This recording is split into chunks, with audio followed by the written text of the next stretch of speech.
Good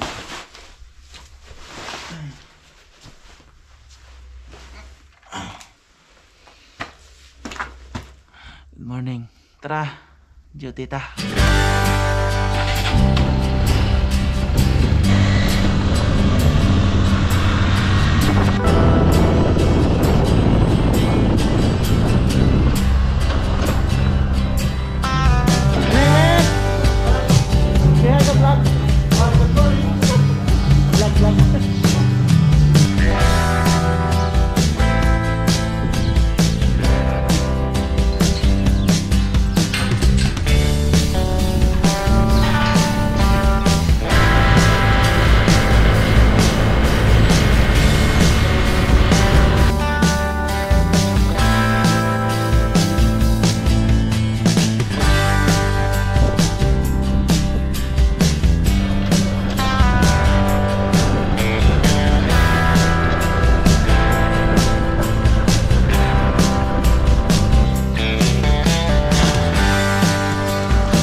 Welcome back to another dairy farming vlog.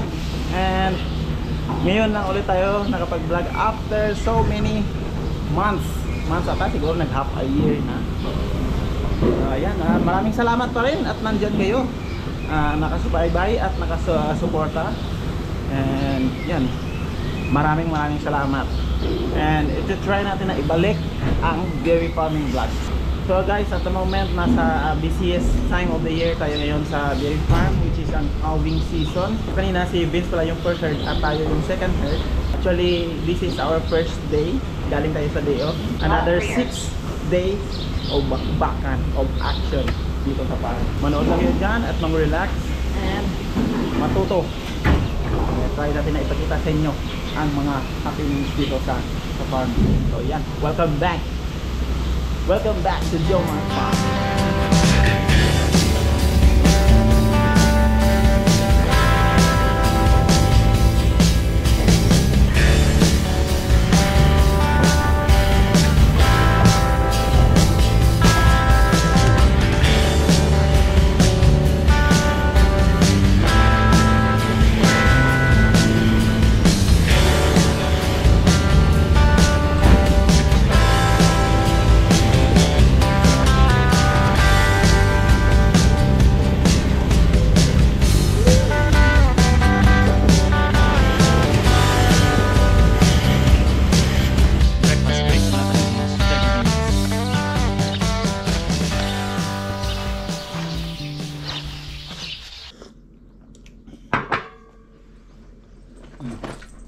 Say hi ka.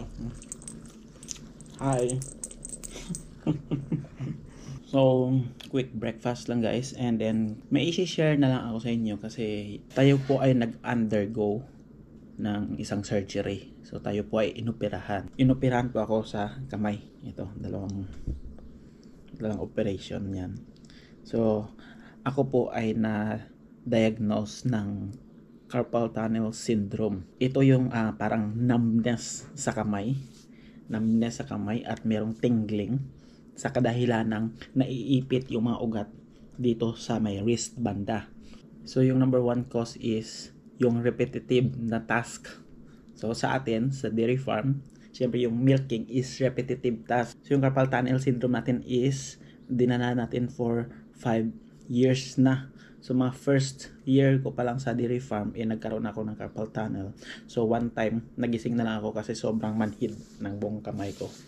Pinoperahan natin ito para syempre mawala yung sakit, mawala yung numbness at saka tingling. So nawala po tayo sa dairy farm ng 2 months kasi inoperahan to, then 1 month na pahinga, then inoperahan na naman to, then 1 month na pahinga. Kaya 2 months tayong nawala. Maraming salamat sa New Zealand government. Yung operation natin is libre. Aabot daw ng mga 200,000 pesos kasi bawat kamay is 100,000 pesos. So very thankful tayo kasi libre ng government yung ating operation. So ayun, share ko lang yan sa inyo. Quick share sa ating quick breakfast. Alright guys, so hindi na tayo naka-vlog sa may shed kasi sobrang busy natin. So after natin nag-breakfast, bumalik tayo sa shed. So busy yung shed works, kaya hindi na tayo nakapag-video. So ngayon, proceed na tayo sa mga next task natin, which is mag-feed out tayo, magta-tractor tayo today. So feed out tayo ng silage sa ating mga alaga. Maraming tayong kailangan natin. 7 8 9. Kailangan natin ng 9 villages.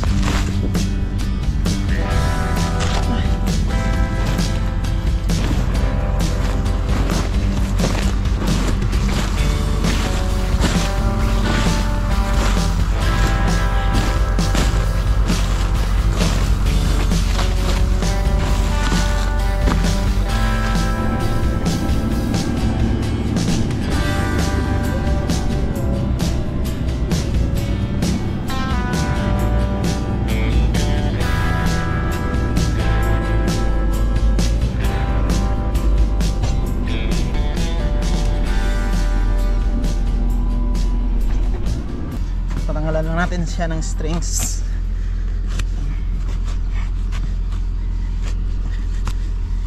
Ayan.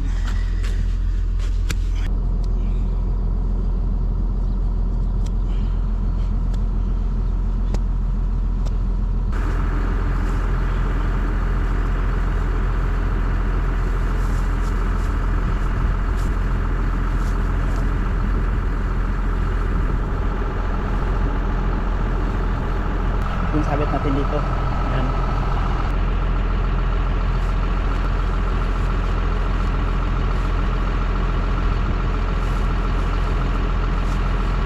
So yan, ito namin ginagawa yung pag tanggal ng village, parang tali sa village. Ayan, sabit yan. Nila.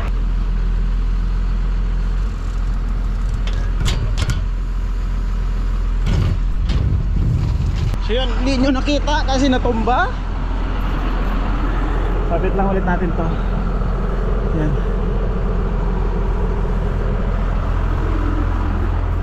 Ito din. Sabit lang.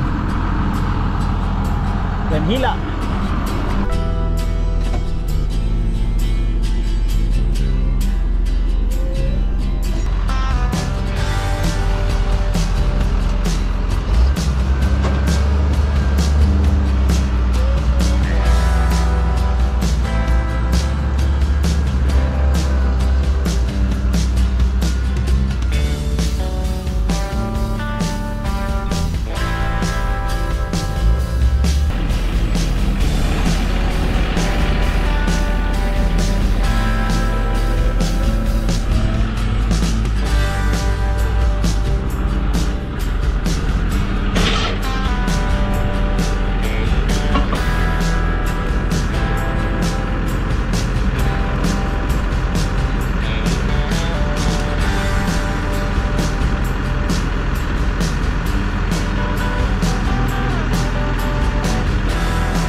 Lagay natin itong mga hydraulics at saka yung controls.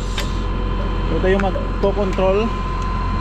Ito yung wire na magko-control sa mga electronics, sa joystick ng wagon.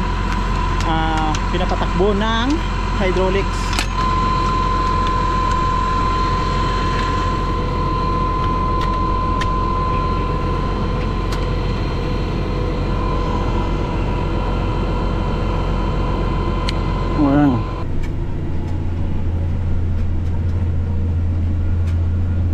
So pangit yung panahon, cloudy, and may forecast mamaya ng ulan.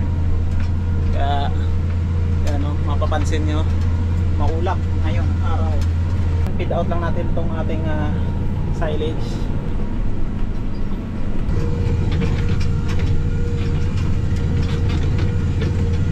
So quick na job lang, ilipat lang natin itong feeder na yan. Ilipat natin doon sa springers o yung mga grupo ng mga baka na hindi pa nanganak. Yan, oh. Yan yung parang source ng fiber nila. So yan, ililipat natin kung nasaan sila ngayon.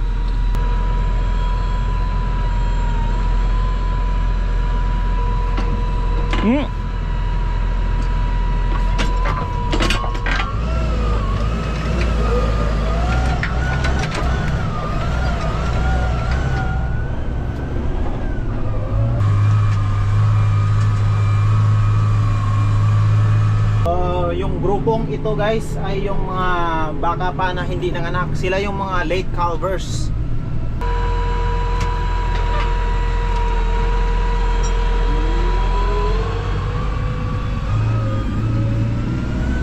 Disclaimer, wala akong masyadong ipapakitang calving stuff dito sa channel natin. Down cows, bakang nanganak, bakang pinapaanak. Wala, expect nyo wala kayong makikita dito sa channel, ha. Ayaw natin na ipakita yun through internet. Siguro pwede nyo yun i-check out sa ibang mga channels, sa ibang YouTube channel, sa ibang farmers na nag-vlog.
Pangit na yung lighting guys, parang ulan.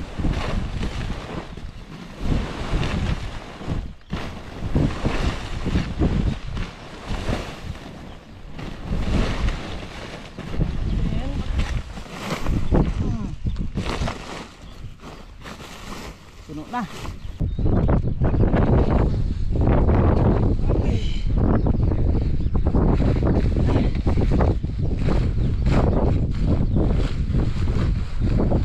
Kasya yan. Kasya.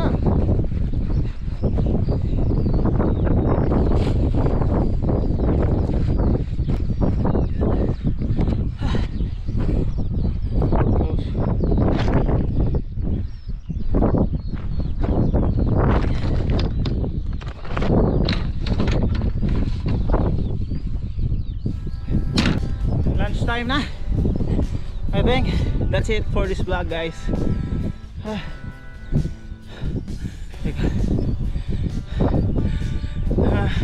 Shoutout nga pala sa lahat ng mga nanonood. Salamat sa mga nag-stay. Let me na yung upload natin. And sana dyan pa rin kayo para sumuporta sa ating channel. Kung nagustuhan nyo ang video, like and subscribe. And marami pa. Itatry ko na bumalik talaga sa farming vlog. That's it guys. See you next